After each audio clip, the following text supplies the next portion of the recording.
मित्सु उससे बोलता है मैं तुमसे मिलने जल्दी आऊँगा। वो बोलती है मैं तुम्हारा इंतज़ार करूँगी। परमैन मित्सुओ को लेके वहाँ से चला जाता है और परमैन बोलता है चलो मित्सु अब तुम्हें घर भी जाना है। वो बोलता है ठीक है परमैन चलो। फिर वो जाता है और उधर ही मित्सुओ का रुमाल छूट जाता है तो उसको सायु देने आती है।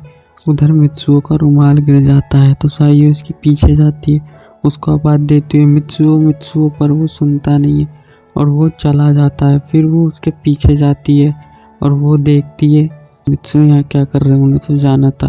और वो बोलती चलो मैं देखती हूँ।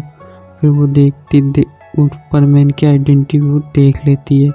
वो देख के एकदम चौंक जाती है और बोलती है ये क्या, मेरा मित्सु ही परमैन है, पर ऐसा कैसे हो सकता है। और फिर वो वहाँ से चली जाती है। वो काफ़ी टाइम तक सोचती रहती है और बोलती है कि नहीं ये नहीं हो सकता, मित्सु ही परमैन है, ऐसा कैसे हो सकता है, तो मेरे से इतनी बड़ी गलती कैसे हो सकती है, वो तो मेरे साथ हमेशा से था, फिर भी मैं उसको मिस करती रही। नहीं, वो काफ़ी उदास हो जाती है और बोलती है अब मैं क्या करूं, वो भी जा रहा है, मेरा मित्सु ही परमैन है, मुझे उम्मीद नहीं थी। उसे इस बात से यकीन नहीं होता कि मित्सु ही परमैन है। वो फिर भी यकीन नहीं करती, कहती ये मेरी सिर्फ आंखों का धोखा है, मेरा मित्सु परमैन नहीं हो सकता, वो तो सबकी मदद करता है। ये बात सोचते वो सोचने लग जाती है और तभी वहाँ पे एक आदमी आता है और बोलता है मिस सायु आपका शो का टाइम हो गया है। वो बोलती ठीक है मैं आ रही हूँ। और फिर उधर ही स्टेज पे अनाउंसमेंट होता है, अब आपके सामने आ रही है मिस सायु जो है एक पॉप सिंगर। वहाँ पे उसका शो होता है। उधर सुमीरे भी बैठी होती है और बोलती मुझे यकीन नहीं होता है कि मैं सायु के पास सायु का शो देख रही हूँ, वो इतनी बड़ी स्टार है और मैं उनका शो देखने आई हूँ। और वो वहाँ पे बैठी होती है और उसका कॉन्सर्ट शुरू होता है। वो तो बस ढंग से भी गाना नहीं गा पाती, वो बस मित्सुओ के बारे में सोचती है और थोड़े सैड सॉन्ग से गाने लगती है। और फिर वहाँ के उसके फ़ैन बहुत उदास हो जाते हैं और बोलते हैं मिस सायु आप क्या कर रही हो, आप पॉप सिंगर हो के सैड सॉन्ग गा रही हो। फिर उस पर बहुत सारी वो आती है, वो बोलती है कि मुझे माफ़ कर दो, मेरी आज थोड़ी तबीयत ठीक नहीं है।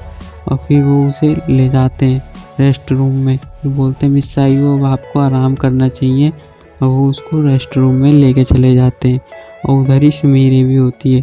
तभी वो उसका सुमीरे का मैनेजर बोलता है मिस सुमीरे अब आपको भी आराम कर लेना चाहिए, आपके लिए बहुत बड़ा दिन है, आगे भी आपके कॉन्सर्ट होने वाले हैं।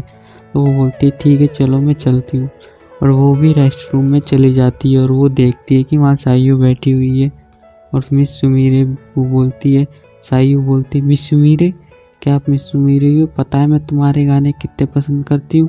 तभी मिस सुमीरे भी बोलती है सायु तुम, हाँ मुझे भी तुम्हारे सॉन्ग बहुत पसंद है, तुम्हें पता है मैं तुम्हारे टोटली सारे गाने सुनती हूँ, मुझे बहुत पसंद है तुम्हारे गाने। और वही सायु बोलती है हाँ मुझे भी। फिर उससे बोलती है सायु, फिर मिस सुमीरे उससे पूछती है सायु सायु आप इतनी उदास क्यों हो। वो बोलती है तुम्हें पता है, मुझे एक बात बताओ, किसी को खोना कैसा लगता है।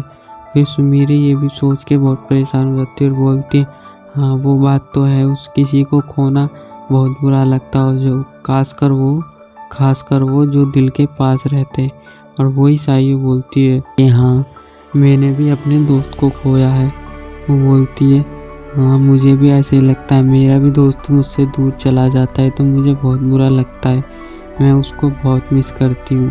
पता है वो मेरे साथ कितने सालों से है, हम हमेशा साथ काम करते हैं, साथ खेला करते हैं और हम उससे एक दूसरे से काफ़ी लड़ते भी हैं, कितना अच्छा लगता है। और ये बात सायु भी सोचती है काश मैं भी मिस सुमीरे की जगह पे होती और ऐसा ही करती। वो बोलती क्या तुम मुझे बता सकती हो कि वो कौन है। सायु बोलती है, सायु से मिस सुमीरे बोलती है आप क्यों टेंशन में हो, क्या आप मुझे बताओ कि क्या प्रॉब्लम है। वो बोलती मेरा एक दोस्त है, मैं उससे आखिरी बार मिलूँगी, अब ये नहीं पता कि मैं उससे कब मिल पाऊँगी। वो बोलती तुम उदास क्यों हो रही हो, मुझे उम्मीद है वो तुमसे मिलने ज़रूर आएगा, आखिर वो तुम्हारा दोस्त है तो वो तुमसे मिलने ज़रूर आएगा। फिर वो उधर ही मिस सायु बोलती हाँ मुझे भी ऐसा ही लगता है, पर कुछ ना कुछ तो मैं मिस कर रही हूँ। वो बोलती क्या मिस कर रही हो, तो मेरा दोस्त। बोलते हाँ मेरा भी दोस्त है। फिर सुमीरे बोलती तुम्हें पता है मेरा एक दोस्त है, वो बहुत शरारती है, वो मुझे हमेशा परेशान करता रहता है, पर वो मेरा काफ़ी अच्छा दोस्त है। हम हमेशा एक दूसरे से झगड़ते हैं पर कभी एक दूसरे से लड़ाई नहीं, एक दूसरे के बिना रह भी नहीं सकते। मैं तो उसे पसंद करती हूँ पर पता नहीं क्या वो मुझे पसंद करता है नहीं करता, मुझे ये नहीं पता। तभी शाइयो बोलती है तुम्हें उसको बता देनी चाहिए अपनी फीलिंग। तभी सुमीरे बोलती है हाँ मुझे भी ऐसा ही लगता है, मुझे उसको बता देनी चाहिए।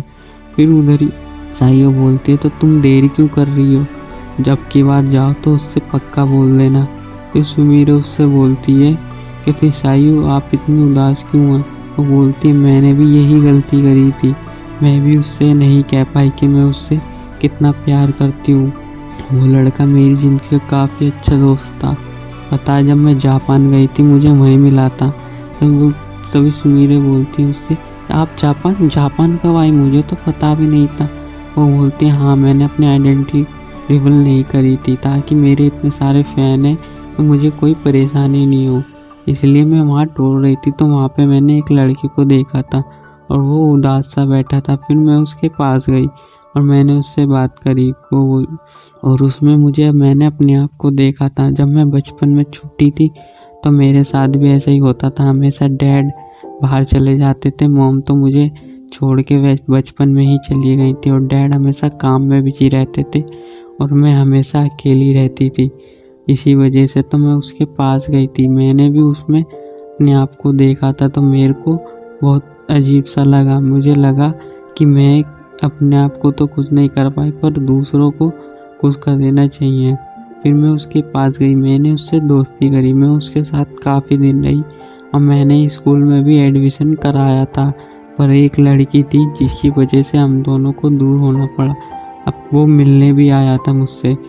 मिस सुमीरे बोलती वो कौन था, क्या तुम्हारे पास उसकी कोई फ़ोटो है। तभी वो उसको मित्सुओ की फ़ोटो दिखाती है और वो ये देख के चौंक जाती है और बोलती है ये लड़का। वो बोलती है हाँ तुम चौंक क्यों गई, यही तो मेरा दोस्त है, इसी के साथ तो मैं स्कूल में पढ़ा करती थी जब मैं जापान गई थी। पर मैंने इसको अपना फेस नहीं दिखाया था ताकि किसी को लगे ना कि मैं इतनी बड़ी स्टार होकर और इसकी दोस्त हूँ। पर वो लड़की बोलती है वो लड़की कौन, कि वो मिचिको, उसने हम दोनों को अलग किया था। और फिर ये बात सुन के सुमीरे चौंक जाती है और बोलती है ये भी उसको पसंद करती है, पर ऐसा क्यों हो सकता है, वो मेरा है मित्सुओ, पर ऐसा नहीं हो सकता। वो बोलती है वो अच्छी बात है। तभी उससे मिस सुमीरे से मिस साइयो बोलती है कि क्या तुम मुझे भी अपने दोस्त की फ़ोटो दिखा सकती है। वो बोलती है अभी फ़िलहाल मेरे पास तो फ़ोटो नहीं है, उसके पास फ़ोटो होती है पर वो हिम्मत उसकी नहीं होती दिखाना। फिर वो उसको अपनी फ़ोटो दिखाती, मित्सुओ की तो नहीं दिखाती, वो सोचती है कि ये जानती नहीं है कि मित्सुओ ही पर मैंने। फिर वो बोलती चलो मेरे पास एक फ़ोटो है मैं उसको दिखाती हूँ, और वो उसको परमेन की फ़ोटो दिखाती है और बोलती ये मेरा सबसे अच्छा दोस्त है, इसी के साथ मैं खेला करती हूँ, इसी से लड़ा झगड़ा करती हूँ, हम दोनों काफ़ी अच्छे दोस्त हैं। तो साइयो भी सोच में पड़ जाती है और बोलती है ये उससे इतना प्यार करती है और मैं इन दोनों के बीच में आ गई, अब मुझे इन दोनों को छोड़ के चला जाना चाहिए। और बोलती पर मैं मित्सुओ को पसंद करती हूँ और मैं किसी को दुखी में भी नहीं देख सकती, मैं ऐसे कैसे कर सकती हूँ, मैं तो दोनों तरफ से फंस गई, अब बताओ करूँ तो मैं क्या करूँ, मेरे को कुछ समझ नहीं आ रहा। बेचारी उधर सायु सोच में पड़ जाती है और उधर मिस सुमीरे भी, अब दोनों बीच में फंस गई हैं। अब देखते हैं। आई होप दोस्तों आप सबको ये स्टोरी पसंद आई होगी, अगर पसंद आई तो लाइक करना, शेयर करना, मेरे चैनल को सब्सक्राइब कर देना। वीडियो थोड़ा लेट है क्योंकि मेरा सारा डाटा डिलीट हो गया था, तो मैंने इसकी वॉइस ओवर दोबारा करी है, तो प्लीज़ यार लाइक कर देना और मेरे चैनल पे नए आए हो तो मेरे चैनल को सब्सक्राइब भी कर देना।